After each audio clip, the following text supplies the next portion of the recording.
네, 22대 총선 사전투표가 시작됐습니다. 사전투표는 내일까지 이어지는데요. 여야는 지지층을 향해 초박빙 승부라며 투표장에 나가달라고 호소하고 있습니다. 자, 오늘 전국 현안들 살펴보죠. 최진영 변호사, 박성태 사람과 사회연구소 연구실장 나오셨습니다. 안녕하십니까? 네, 반갑습니다. 안녕하세요. 네. 자, 지금 사전투표가 한창 진행되고 있는데 먼저 이 시각 사전투표율부터 살펴보고 오겠습니다. 자, 현재 오후 2시 47분을 막 지나고 있는데요. 네, 오후 2시 기준으로 집계된 결과를 좀 보면서 이야기를 나눠보겠습니다. 자, 이 시각 오후 2시 기준입니다. 전국 사전투표율 9.6% 보이고 있습니다. 자, 이번에는 지역별로 좀 살펴볼까요? 어느 지역 투표율이 가장 높고 어느 지역이 가장 낮은지 보겠습니다. 자, 전남 지역이 최고를 보이고 있습니다. 15.4%, 그리고 가장 투표율이 낮은 곳은 7.4%로 대구입니다. 오후 2시 기준입니다. 자, 지난 총선과 비교해서는 어떤지 살펴보겠습니다. 전국입니다. 오후 2시 기준으로 지난 21대 총선에서는 7.2%였는데요. 자, 이번 22대 총선은 9.6%로 2%포인트 정도 높은 수준 보이고 있습니다. 네, 이렇게 본 것처럼 사전투표 열기가 꽤 많이 좀 뜨거워 보이는데요. 이걸 어떻게 좀 분석하고 계신가요? 그렇습니다. 제가 찾아봤더니만 네. 사전투표가 첫 시작된 국회의원 선거가 지난 2016년 20대 총선이었다고 합니다. 그때는 사전투표율이 12%. 예. 그리고 또 21대 총선 같은 경우에는 26.7%. 그런데 놀라운 것은 지금 지난 2022년 대선 같은 경우에는 37%로 와. 사전투표가 굉장히 늘어나고 있는 그런 추세인 것 같습니다. 네. 결국 지금 다음 주 수요일이 본투표일인데 본투표일은 하루 좀 쉬고 또 일찍 또 잠시 짬을 내 가지고 본인의 어떤 투표를 하겠다라고 하는 어떤 민주주의적인 어떤 의식이 성숙되고 점점 말씀드린 것처럼 2016년에서 지금 8년 정도 하면서 사전 투표가 상당 부분 국민들에게 정착하고 있다라고 네. 지금 보이는 그런 부분인 것 같은데요. 다만 그럼에도 불구하고 이와 같은 사전 투표율이 적어도 지금 같은 경우에는 예컨대 광주 전남 같은 경우에는 굉장히 높아서 지금 15% 정도를 넘어가고 있는 반면에 대구 같은 경우에는 7.4% 거의 2배 이상 차이가 보이는 걸 보면은 네. 어떤 마음을 빨리 정한 지역 같은 경우에는 상당 부분 빨리 하지만 마음이 복잡하신 분들일수록 아직까지 마음을 결정하지 못했다라고 우리가 미루어 짐작할 수 있는 부분이 여전히 있는 것 같습니다. 네, 우리 수장님께서는 어떻게 보세요? 두 가지 의미가 있겠죠. 일단 사전투표가 편해요. 저도 처음 해보니까 편하더라고요. 네. 그러니까 지역에서 할 때는 본투표 날은 정해진 장소에 가서 해야 되는데 사전투표는 지나가다가 내가 원하는 곳에서 신분증만 있으면 손쉽게 할 수 있습니다. 그래서 이 편의성 때문에 전반적으로 사전투표 비율이 올라가는 추세고요. 그래서 그냥 있어도 사전투표율은 지난 20대 총선이 26.7%였는데 그냥 있어도 30% 내외 또는 이상으로 갈 거고 여기에 좀 더해진 게 정권 심판론이 조금 더 강해지면서 물론 보수층도 결집이 있습니다. 결집이 있고 우리도 투표에 나서야지. 그리고 과거에는 보수 쪽에서는 국민의힘 쪽에서는 사전 투표에는 뭔가 조작이 있다는 우려를 갖고 있는 분들이 일부 있었는데 한동훈 비대위원장이 절대 그런 거 없다. 지지층도 사전 투표에 모두 해달라라고 계속 말을 했잖아요. 그래서 좀 더 갔을 거라고 생각해요. 이런 부분들이 각 지지층이 결집한 효과도 좀 있고 편한 것도 있고 그래서 사전투표율이 올라간다고 생각을 합니다. 네, 두 분도 오늘 하실 생각이신가요? 저는 내일 저희 네. 고향에 가서 직접 투표를 할 계획인데요. 예. 저 또한 사전 투표를 하는 것이 훨씬 더 좀 편한 건 사실입니다. 네. 다만 그럼에도 불구하고 사전 투표가 좋은 것만은 아닌 것이 지금 아직까지도 한 5, 6일 남았지 않습니까? 그렇죠. 그 사이에 이룰 수 있는 여론의 흐름 이런 부분이 어떤 최종적인 본투표 날에 결정되는 것이 아니고 그 변화를 우리가 담아내지 못하는 그런 한계가 있기 때문에 과연 앞으로 이와 같은 사전투표가 편의성만을 앞두어서 계속 확대해 나갈지 이 부분에 대해서는 앞으로의 어떤 논의가 있어야 될 부분이 아닌가도 생각을 합니다. 물론 근데 말씀하신 내용도 맞는데요. 선거일을 그럼 앞당기면 사실 똑같은 일이어서 물론 선거일은 정해져 있죠. 몇 번째 주 수요일 정해져 있는데 똑같은 일에서 마음을 정한 분들은 그냥 일찍 할 수도 있지 않나 이런 생각입니다. 어떻게 보면 시간을 더 준다면 또 늘리면 좀 더 여유가 있는 거여서 네. 정해진 건 하나의 기준이라고 봐요. 지금 아직도 어디에 투표를 해야 하나 고민하고 계신 분들도 많을 텐데 오늘 윤석열 대통령을 비롯해서 여야 대표 모두 첫날 사전 투표를 했습니다. 자, 이 자리에서 나온 여야 대표 목소리 듣고 오겠습니다. 이렇게 보나? 양문석 후보, 그리고 공영훈 등등의 사람들이 있죠.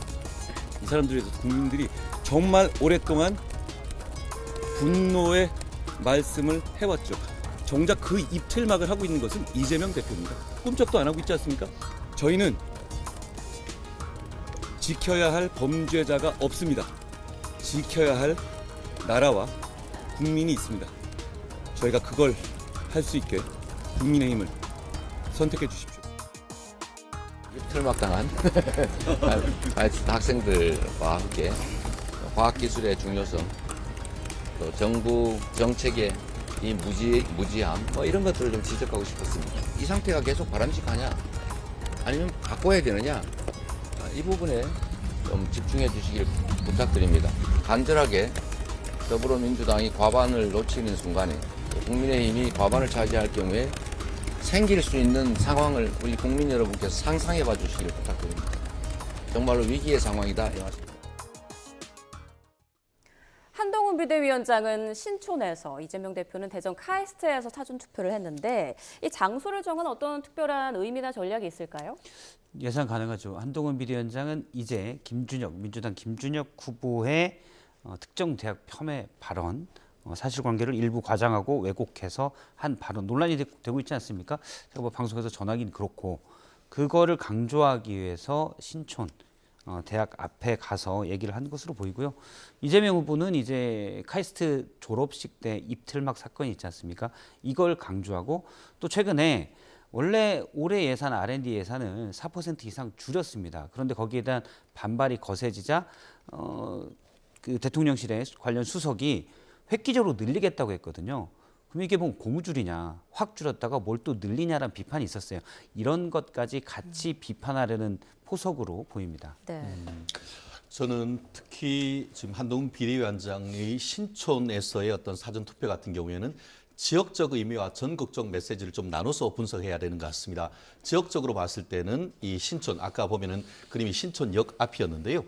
신촌이란 것이 마포구와 서대문구의 접경 지역에 있는 지역입니다. 아시다시피 한강 벨트가 시작되는 것이 마포인 것이고 마포 같은 경우에는 마포 갑을이 상당 부분 접전을 벌이고 국민들의 어떤 관심을 받는 것도 사실입니다. 네. 그러다 보니까 간접적으로 그 지역에 있는 국민의힘 후보들을 지원하는 그런 의미가 있는 것이고 더불어서 전국적인 의미를 봤을 때는 좀 전에 지금 그 위원님께서 실장님께서 말씀하신 것처럼 지금 이화여대생들을 위안부로 동원했다라는 취지의 지금 김준혁 후보의 발언을 직격탄을 날리기 위한 그런 메시지 아니겠습니까? 실질적으로 이화여대가 나서서 지금 그 민주당에게 후보 사퇴를 지금 요구한 그런 상황 속에서 그와 같은 메시지를 확대 재생산하기 위한 의도, 더불어서 2006년이었습니까?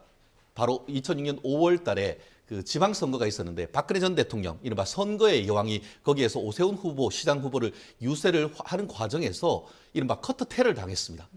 그러고 본인이 이제 그 인근에 있는 세브란스에서 수술을 받고 첫 일성이 그때 지고 있었던 대전은요. 그 말 한마디로 사실은 대전도 시장도 탈환했던 그런 부분이 있지 않습니까? 그렇기 때문에 말씀드린 것처럼 지역적으로는 지금 그 박빙의 어떻게 보면 승부를 보이는 지역구를 지원하고 전체적인 메시지를 하면서 더불어서 이 박근혜 향수 또한 마케팅을 할 수 있는 일석삼조의 나름대로의 어떤 마케팅을 한 것이 아닌가. 더불어서 지금 말씀하신 것처럼 이재명 대표가 대전의 카이스트에 내려간 것은 나름 뭐 젊은 친구들의 어떤 이른바 입틀막 어떤 이벤트를 하기 위해서 하고 실제로 옆에 그림에도 보면은 마스크를 쓰는 학생들이 본 모습을 있지만 실제로 이미 그 윤석열 대통령 같은 경우에는 R&D 관련되는 예산을 늘려가고 있는 것이고 더불어서 지금 예컨대 이제 그 뭐 원자력이라든가 이런 과학 이슈에 대해서 훨씬 더 지난 정부보다는 강화하고 있다는 점에서 과연 그것이 얼마나 어떻게 보면은 그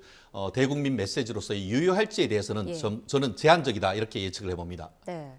예, 앞서 말씀하신 것 중에 일부 제가 생각하기로는 사실과 다른 게 김준혁 후보의 발언은 상당히 부적절하고 맞는데요. 전 그래서 민주당에서 이 부분에 대한 결단을 해야 된다고 생각하는데 아까 말씀하셨던 건 두 사건을 좀 합쳐서 아마 간단하게 말씀하시다 모른 것 같은데 그 위안부 피해자와 그 대학은 연관된 건 아니고요.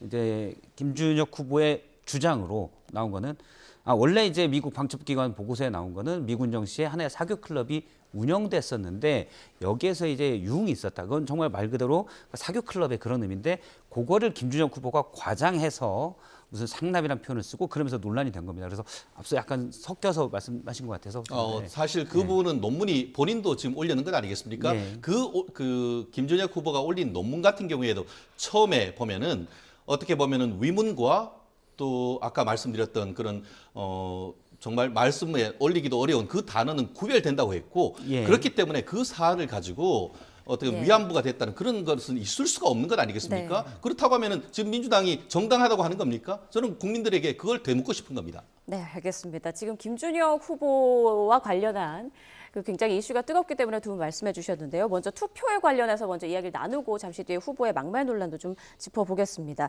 지금 여야 모두 투표를 굉장히 독려하고 있는 그런 상황인데 투표율이 높은 진영의 승리 가능성이 크다고 보다는 게 여야의 공통된 지금 의견인 것 같거든요. 자, 두 분은 어떻게 보시나요? 일단 민주당에서는 사전 투표율 31%를 넘는 것을 목표로 삼고 있더라고요. 당연히 지지층이 많이 투표할수록 사실 투표해야겠다 생각을 해도 당일날 귀찮기도 하고 급한 약속이 생길 수도 있고 여러 가지 있잖아요. 그래서 사전투표도 해서 한동훈 비대위원장의 말은 그것은 옳다고 봅니다. 3일 투표하는 곳과 하루 투표하는 곳 누가 더 유리하냐. 3일 투표하는 곳이 유리합니다. 그래서 각 지지층이 사전투표도 적극 활용해서 투표에 많이 나올수록 그 진영이 좀 더 유리하게 되겠죠. 그래서 독려를 하는 거고요. 예. 그렇습니다. 투표의 본질이 무엇인가라고 했을 때에 선거를 이렇게 우리가 정의를 하기로 하는데 지지층을 누가 더 많이 투표장으로 모시고 갈 수 있는가. 이게 그 선거의 본질이라고 표현하는 것을 보고 제가 무릎을 탁 쳤던 기억이 있는데요. 결국 투표장으로 3일 모시고 가는 거하고 하루 모시는 거하고에서는 사실 결과에 있어서 큰 차이가 있을 수밖에 없는 건 아니겠습니까?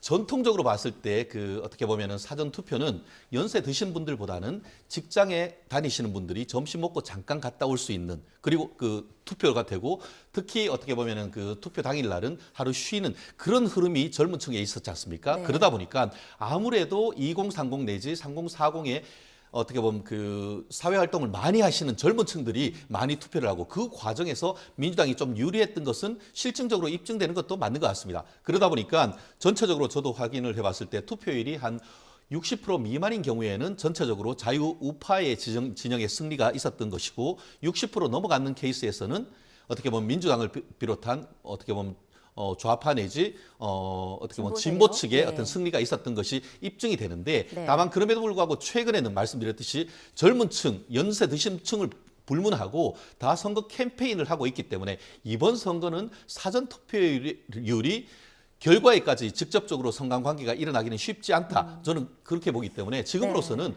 누가 더 많이 투표하느냐 그 부분인 것이지 뭐 어떤 사전 투표율이 결과에 어떤 영향을 미친다고 보이는 예전에 비해서는 훨씬 더 희석된 부분이 아닌가 생각합니다. 네, 이번에는 투표율과 그 또 선거 결과에 대해서 좀 어떤 상관관계가 있을지 좀 끝까지 지켜봐야 한다는 과거에는 이제 세대별 투표율에 있어서 예. 아무래도 20, 30대의 투표율이 낮고 60대 이상의 투표율이 높기 때문에 보통은 대개 60대 이상이 국민의힘 지지층이 많기 때문에 투표율이 높아가면 20, 30대 투표가 실제 많아졌고 민주당이 유리하다라는 공식이 있었거든요. 실제 2008년 총선 때 민주당이 대패를 했는데 이때 투표율이 상당히 낮습니다. 그런 것들이 영향을 미치곤 하는데 저는 이제 20, 30대에도 지금 민주당을 꼭 지지하냐 그건 아니에요. 네. 그래서 투표를 그냥 세대 투표율만으로 볼 수는 없고 다만 투표율이 이례적으로 높다면 물론 보수층의 결집 이런 것도 있겠지만 정권 심판론이 더 거세진 효과들이 있을 수가 있기 때문에 그런 투표율이 높다면 민주당이 유리한 국면이 나타나긴 할 거다. 이유는 다르지만 결과적으로 그렇게 될 거다라고 생각을 합니다. 뚜껑을 한번 열어보고 예. 네, 두 분의 말씀 중에 어느 게 맞는지 좀 판단을 해야 될 것 같습니다. 자, 지난달 31일부터 이달 1일까지 이틀간 진행된 갤럽 조사 결과가 참 눈에 띄는데요. 유권자 10명 중에 8명 꼴로 이번에 반드시 투표를 하겠다 이렇게 밝혔습니다. 자, 일단 지금 여론조사 공표 금지 기간인데 금지 기간 전에 조사된 결과라는 점 미리 알려드리고요. 자, 이렇게 좀 높은 수치로 나왔는데요. 이 부분은 어떻게 해석하시는지요, 실장님? 일단 적극 투표하겠다 이 예. 의향도 이제 저는 지금 한 2%포인트 올라간 거는 큰 의미는 없다고 봐요. 왜냐하면 자체 조사에서도 어떻게 보면 이것도 다 오차범위 내에 있기 때문에 네. 긴 흐름의 추세를 봐야지 뭐 할 때마다 2, 3%씩은 차이가 날 수 있거든요. 네. 예를 들어서 다른 여론조사도 마찬가지고요. 근데 전반적으로 저 수치가 과거 총선보다 높거든요. 그래서 제가 이제 보통은 사람들이 정치에 관심이 멀어지면 낮아져야 되는데 조금 그 추세는 그래 높아졌어요. 그래서 이번에는 일단 민주당 지지층에서 정권 심판론이 좀 더 높고 그리고 뭐 여기에 반발해서 국민의힘의 지지층이 결속이 되고 있다. 근데 비중이 어떻게 될 거냐? 저는 2대1 정도가 될 거라고 봅니다. 그렇습니다. 결국은 그 많은 국민들, 특히 뭐 그 민주당을 지지하는 분들이 이번 총선을 2차 대선이다라고 좀 인식하는 측면이 조금 없지 않은 것 같습니다. 다만 그것이 이제 민주당 지지층이 인식을 하는 것인가 아니면은 중도와 보수층 또한 그렇게 인식을 하는지에 대해서는 좀 전에 지금 그 실장님 말씀하시는 것과 저도 비슷한 의견인데요. 결국 그 우리가 투표율을 보면 전반적으로 가장 높은 것이 대선, 그 다음이 총선, 그리고 가장 낮은 것이 지방선거입니다. 네.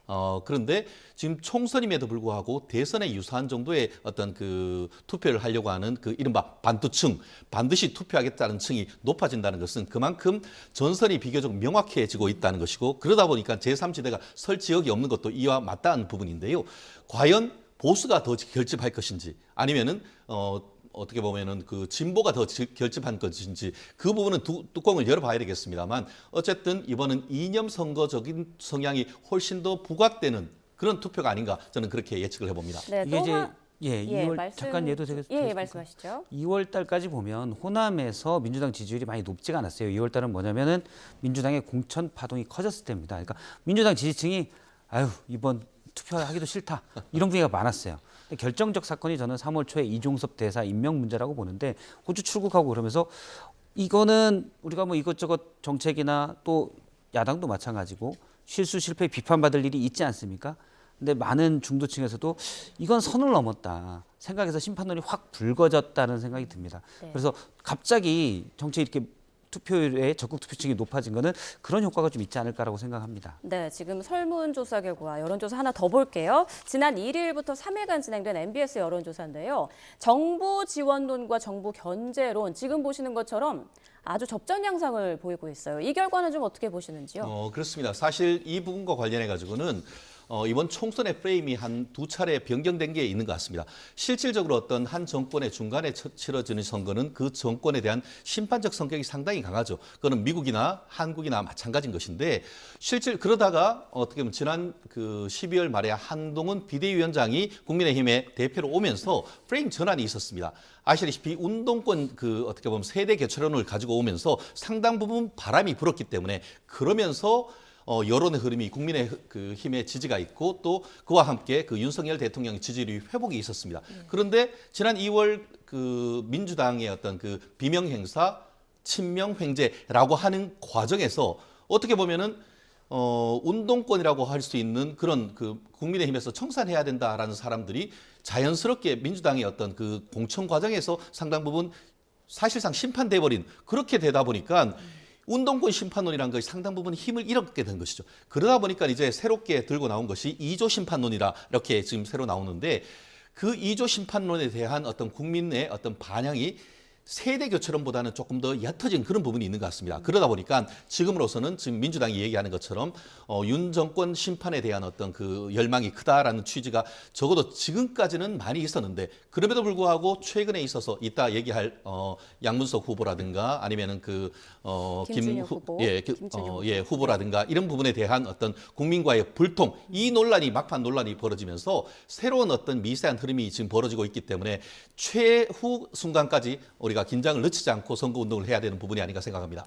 일단 MBS 조사에서는 뭐 박빙으로 계속 접전으로 나오는데 다른 여론조사에서는 약 15% 차이로 정권 견제론이 더 큰 게 많거든요. 물론 그건 저는 여론조사는 응답률의 차이가 있기 때문에 들쑥날쑥하고 그냥 추세로 봐야 된다고 생각을 해요. 그런데 약간 그런 게 맞고 특히 여당 후보들이 현지에서 느끼는 민심을 전하는 걸 몇 명을 들어보면 상당히 안 좋다는 얘기들이 좀 많이 있습니다.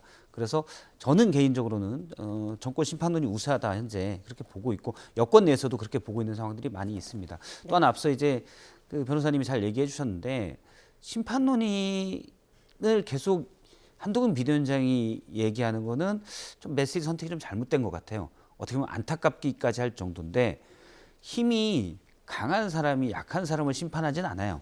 예를 들어서 다윗과 골리앗이라면 골리앗은 다윗을 심판하지 못합니다.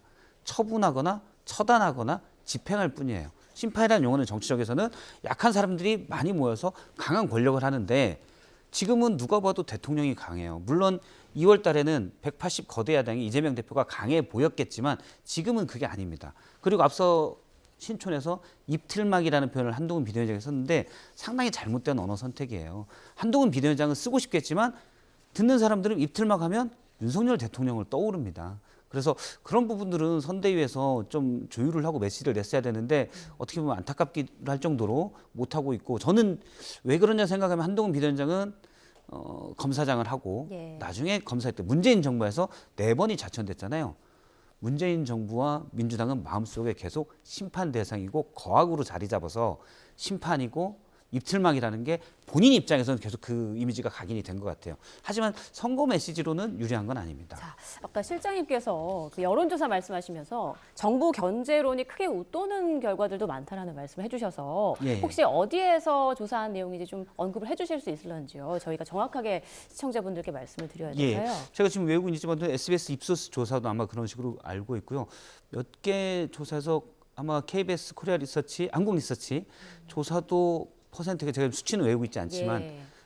많이 있는 걸로 알고 있습니다. 네, 알겠습니다. 중앙선거 여론조사 심의위원회 홈페이지에서 정확한 내용을 좀 참고하시면 좋을 것 같습니다. 제가 말씀하신 동안 예. 찾아서 이게 네, 나중에 감사합니다. 방심에 저희- 걸릴 수 네, 있으니까 심의에 걸릴 수 있으니까요. 제가 얘기를 하도록 하겠습니다. 네, 이제 계속 이야기가 나온 것처럼요. 막판 총선 판세는 그야말로 살얼음판입니다. 국민의힘은 의정 갈등, 민주당은 부동산과 막말 리스크 등이 막판 변수로 꼽히고 있는 그런 상황인데 자, 이런 가운데 김준혁 후보 과거의 다른 발언들도 계속 나오면서 논란이 더 커지는 양상입니다. 관련한 여야 목소리 듣고 대담 이어가죠.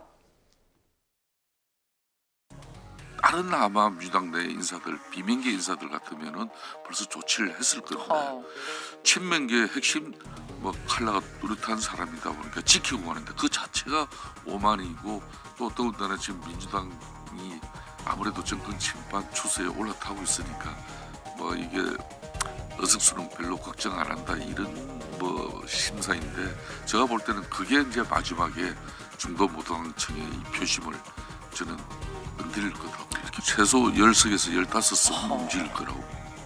수도권 격전지 판세에 좀 불리하게 작용할 거다 이런 혹시 염려나 이런 건 없으십니까? 저희들도 뭐 그런 걱정을 하고 있습니다만 그래서 후보들이 예, 더 진정성 있는 사과하고 예, 또 해명할 것은 해명하고 또 뭐 그렇게 하는 게 좋겠다. 예. 그리고 당에서도 필요하면 그분들한테 그런 사과하거나 이런 조치를 취하겠습니다. 그러니까 공천 취소나 뭐 자진 사퇴 유도 이런 건 없다는 말씀이신 거죠? 예, 지금은 뭐 그건 현실적으로 불가능한 것 같습니다. 국민 심판을 기다려보는 게 좋을 것 같습니다. 자, 일부 후보의 막말 논란과 부동산 문제, 막판 표심에 어느 정도 영향을 미칠 거라고 보시는지요? 먼저 변호사님. 저는 사실 수도권 지역에서는 결정적인 영향을 미칠 가능성이 상당히 크다라고 수도권에서요? 생각하는데요. 말씀드린 것처럼 지금 전체적인 흐름은 말씀드린 것처럼 1월 달 2월 중순까지만 해도 국민의힘이 우세를 하다가 2월 말부터 상당 부분 그 우세가 꺾인 건 사실입니다. 그렇지만 지금 좀 전에 말씀하신 것처럼 양문석 민주당 후보라든가 아니면은 김준혁 후보의 어떤 설화 이런 부분이 불통 논란을 벌이고 있지 않습니까? 말씀드린 것처럼 부동산에 관련해 가지고는 민주당이 부동산을 잘못해 가지고 문재인 정권이 사실상 교체가 됐다 해도 어떻게 보면 그 과언이 아닌데 그 2019년 12, 16 그 어떤 대책을 세우면서 강남 15억 넘는 아파트에 대해서는 더 이상 담보 대출을 못하도록 해놨는데 바로 그때 그 정권의 가장 핵심 중에 한 분이었던 그 양문석 후보가 강남에 있는 서초동에 있는 40평대 아파트를 31억에 사면서 그중에 6억 정도는 사채업체한테 돈을 빌리고 그리고 그 어떤 이자가 많으니까 이 대학생인 아무런 경제활동도 하지 않는 그 딸의 이름을 빌려가지고 지금 11억이라는 돈을 대출 받아가지고 강남에 있는 아파트를 샀다? 그러면서도 잘못은 했지만 불법은 아니다라고 하는 그런 모습이 과연 서민들, 특히 그 안산이라는 지역에 있는 분들한테 어떤 메시지로 읽힐 것인지 안산과 관련되는 르포 관련된 보도를 봐도 굉장히 어떻게 보면 민주당 텃밭이라고 하지만 뭐 여론의 흐름이 있고 그것은 단순히 안산을 넘어서 수도권, 서울에 있는 민심에 굉장히 큰 영향을 미칠 수 있기 때문에 뭐 국민의 그 심판을 받겠다고 했는데 그 심판 저는 결과가 상당 부분 뒤집어질 가능성이 높은 영향이 있다고 봅니다. 네, 실장님께서는 어떻게 보시나요? 저도 이건 민주당의 상당히 악재죠. 악재인 걸 뻔히 민주당에서 알고 있었어요. 하지만은 후보 등록 기간이 끝났기 때문에 다른 후보를 대체할 수 없고 양문석 후보 같은 경우 만약 안산갑에서 공천을 취소하면 윤 대통령과 가까운 것으로 알려진 장성민 국민의힘 장성민 후보가 그냥 무투표 당선이 됩니다. 수원정에서도 김준혁 후보도 마찬가지입니다. 만약 공천 취소되면 이수정 후보가 되거든요.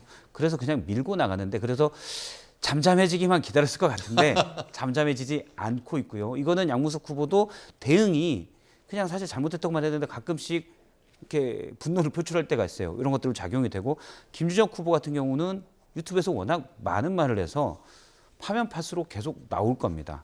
이런 것들이 계속 좀 불리하게 작용하고 있는 것 같아요. 네. 그래서 민주당이 결단을 내면 좋겠지만 사실은 지금 선거도 얼마 안 남았기 때문에 일단 간다는 거죠. 제가 볼 땐 네. 그냥 갈 것 같아요. 네, 그 양문석 후보 관련해서는 새마을금고 중앙회가 그 현장 검사에 착수한 지 사흘 만에 중간 검사 결과가 나왔거든요. 이에 대해서 뭐 이해찬 위원장은 이렇게 관건 선거를 뻔뻔하게 주도한 정부가 없었다 이렇게 아주 강하게 비판하던데 여기에선 좀 어떤 의견이신지요? 이거는 국민의힘에서 좀 잘못 대응을 한 것 같아요. 그러니까 뭐냐면 그냥 놔둬도 양문석 후보에 대한 비판 여론이 더 많을 거거든요. 근데 새마을금고는 원래 행정안전부 소관입니다. 그런데 물론 행정안전부가 요청하면 금감원이 검사를 할 수가 있어요. 근데 아주 신속하게 요청을 하고 아주 신속하게 5명의 검색을 보내서 사실 사업자 대출 이게 뭐 복잡하고 어려운 문제가 아니거든요. 물론 불법이지만 또 어려운 문제는 아니에요. 근데 그거를 또 아주 신속하게 해서 금감원장까지 나서서 이거는 블랙이냐 화이트의 문제다. 불법이다라고 해요. 그러면은 중도층에서 볼 때는 이렇게까지 하는 건 심하잖아. 제가 볼 때는 그런 안 해도 될 역풍이 좀 있을 것 같아요. 굳이 저는 왜 이 부분과 그러나 관련해 싶어요. 가지고 지연된 정의는 정의가 아니다. 왜 모든 걸 늦추려고 하죠? 지난번에도 그 문재인 정부 때 사법부가 모든 걸 늦춰가지고 문제 아닙니까? 사실 이번에 이정섭 그 호주 대사 문제도 공수처가 빨리 했으면 아무 문제가 없는 거예요. 모든 거를 미루고 느려 터지게 해가지고 이 문제가 생긴 건데 국민들의 가장 큰 관심이 있는 부분을 빠르게 해서 국민들에게 알리는 것이 뭐가 문제가 되는 것이죠? 자, 저는 이제 보면 만약에 국민의힘 후보가 이런 일이 있다면 사업자 대출로 똑같이 내면 금감원 이렇게 하고 금감원장까지 나서서 이거는 편법이 아니라 불법입니다라고 얘기했을까? 제 전 재산의 80%를 걸고 그럴 일은 없습니다. 네, 알겠습니다. 많은 중도층은 그렇게 생각할 것 같아요. 자, 지금 네. 시간이 한 1분여 남아서요. 마지막 질문 두 분께 좀 짧게 답변 듣고 끝내야 될 것 같습니다. 어제 윤 대통령과 박단 전공의 대표가 140분 동안 면담을 했는데 자, 여기에서 크게 뭐라고 나온 건 없는 것 같습니다. 어떻게 보세요, 두 분? 그렇습니다. 우리 김경진 후보는 곰 중에 미련한 곰이라고 했는데 100일 참으면은 사람이 됩니다. 그게 웅녀소란인데 결국 지금 첫 술에 배부르겠습니까? 시작이 반이기 때문에 어떻게 보면 선거가 있기 전에 그래도 한번 만남에 물꼬를 텄다는 점에서 의미가 있는 것이고 물밑 접촉을 한다고 하면은 국민들에게 또 좋은 결과가 있으리라고 저는 믿어 의심치 않습니다. 네. 예, 김경진 후보가 얘기한 미련한 곰 그렇지만 우리가 밀어주자고 했는데 텍스트가 그렇고 저는 김경진 후보의 마음은 미련한 곰에 그냥 방점이 그대로 찍힌 게 아닐까. 라고 싶고요. 앞서 제가 SBS 입소스 얘기했는데요. 찾으셨나요? 4월 1일과 2일 1,200명에 대해서 면접 조사를 실시했고요. 여당 후보에 대해서 지원해야 된다가 43%, 견제로는 50% 정도 됐습니다. 다른 지사는 좀 더 벌어진 것들도 있고요. 네. 이런 얘기하면 또 해야 되네. 아닙니다. 네. 괜찮습니다. 중요한 자세한 내용은 중앙선거여론조사 심의를 참고하시면 됩니다. 감사합니다. 두 분 말씀은 여기까지 듣겠습니다. 지금까지 박성태 사람과 사회연구소 연구실장 최진영 변호사와 함께했습니다. 고맙습니다.